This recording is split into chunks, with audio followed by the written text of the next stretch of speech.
Welcome back, everybody, to Lesson 8-3, The Vietnam War Ends. Today, we'll be looking at how America finally gets out of this conflict.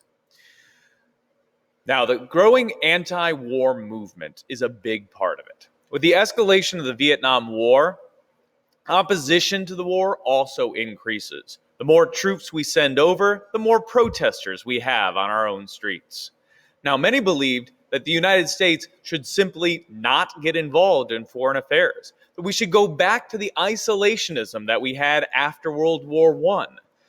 Others simply thought that the methods we were using in the war were immoral. The way we were fighting by destroying the jungles and the My Lai massacre were simply immoral, and this was not what America stood for. Others thought the cost to a society was too high. Too much men, too much money being lost in Vietnam. The leaders of the protest movements were largely students.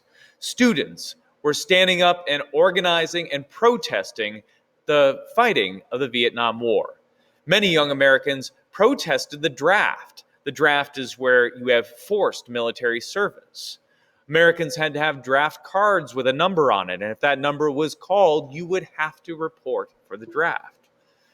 Many would burn those draft cards in protest. Opponents also disliked the draft because it primarily affected the poor. Wealthier Americans could delay enrollment in the Army by attending college. If you were in college, you were not drafted. But the poor predominantly were the ones not given the opportunities to go to college. And therefore, if you were a poor American, you were more likely to be sent to fight in Vietnam. Now, the protests for the war also tied into civil rights protests. The movement itself, the civil rights movement, joined anti-war protests. They saw it as an additional form of discrimination in America. They saw this because the numbers supported it. African Americans were 11% of the U.S. population, 11%. And yet when you looked at combat deaths in Vietnam, who are the Americans that are dying in this country? 24% of them were African Americans, more than twice the rate that you would expect if this was being played out in a fair, equitable, just way. Martin Luther King Jr. referred to this war as a war against the poor, the enemy of the poor, because poor Americans, predominantly African Americans, were being the ones sent to the draft. And African Americans were being assigned to the units doing the most dangerous work. And African Americans and the poor were being victimized by Americans' participation in the Vietnam War. With this, we finally hit a turning point. The Tet Offensive, as we discussed in our last lesson, decimated American morale. Americans no longer supported the war. In February, Walter Cronkite, the most respected journalist in America, stated that the war could only be ended through negotiation, not through victory, that this was an unwinnable war. President Johnson himself was reported to have heard Cronkite's message to the nation and have said, if I've lost Cronkite, I've lost middle America.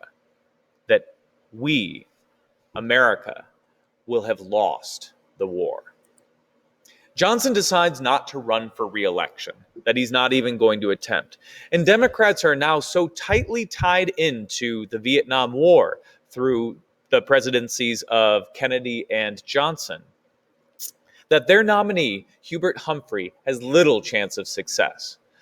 To make things worse, protests break out at the Democratic National Convention where they are choosing their Democratic candidate, and the police have to come and break it up. Police attack protesters, nonviolent protesters largely, and their actions are caught on camera.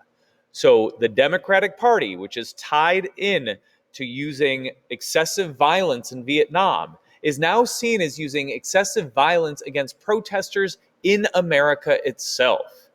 This does not go well. And Nixon wins the presidency fairly easily by promising what he called an honorable end to the war. Nixon will end the Vietnam War. But how do we do so honorably becomes a question. Well, Nixon's plan is to end the war through what he calls Vietnamization. His plan is to slowly, not rapidly, but slowly withdraw American forces while turning over the defense of South Vietnam increasingly to the South Vietnamese government, helping the South Vietnamese government train their own soldiers, take over active combat roles, and make it their war, not our war.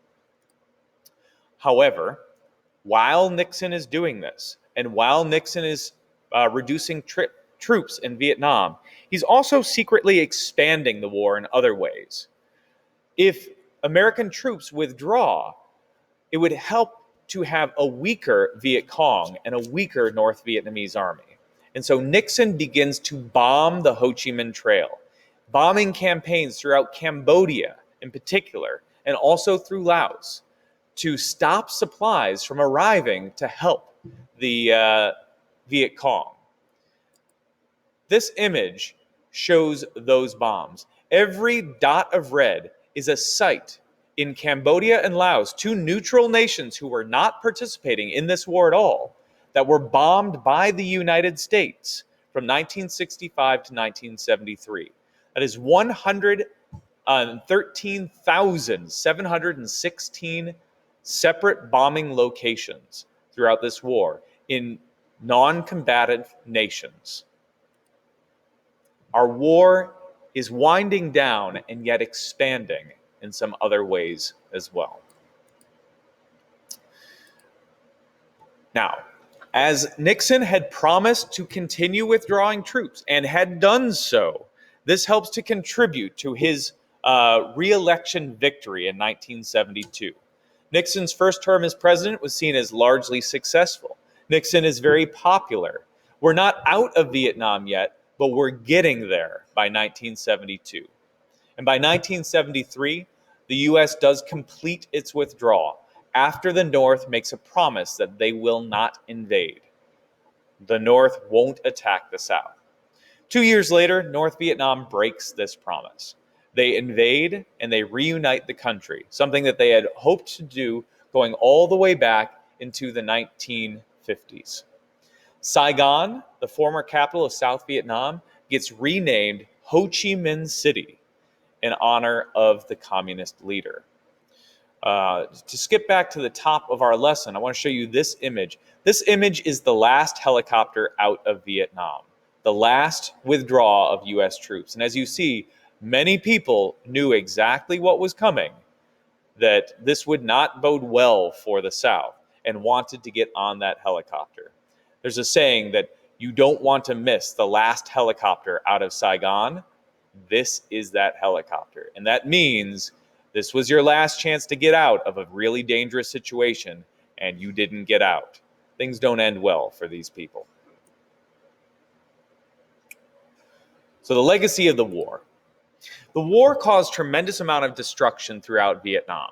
By the war's end, 1.2 million Vietnamese had been killed, and the U.S. had lost almost 60,000 troops, with more than 300,000 wounded. A serious damage to the American society, but catastrophic to Vietnamese society. Also, because of war protests, the United States makes an important change to its constitution. During the war, many states did not allow people to vote until they were 21 years old. They'd set the voting age at 21. Yet we could draft people for the army at 18. So we had 18-year-old boys going off to fight a war that they weren't even allowed to vote for representatives who would pull them out. They had literally no say in whether or not they would go to this war. The 26th Amendment changed that. It lowered the voting age across the entire United States to 18, so we would never send people off to fight who couldn't have a say in that war. We also have the War Powers Act. This act was intended to limit the powers of the president to conduct a war without congressional approval. According to the War Powers Act of 1973, the president must report to Congress why he is conducting a military operation. They cannot act without telling Congress why. Believe it or not, before 1973, the president could. Additionally, the president cannot continue an operation beyond 90 days without congressional approval. So if a president wants to invade a nation, they can, but they have to tell Congress why. Congress doesn't have to approve it, but they have to tell them why. And they can act for 90 days without any approval. But if you extend that war, that conflict, beyond 3 months, Congress must approve of that extension.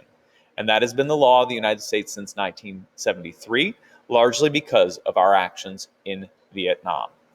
I hope you learned something today, and I'll see you next time. Farewell.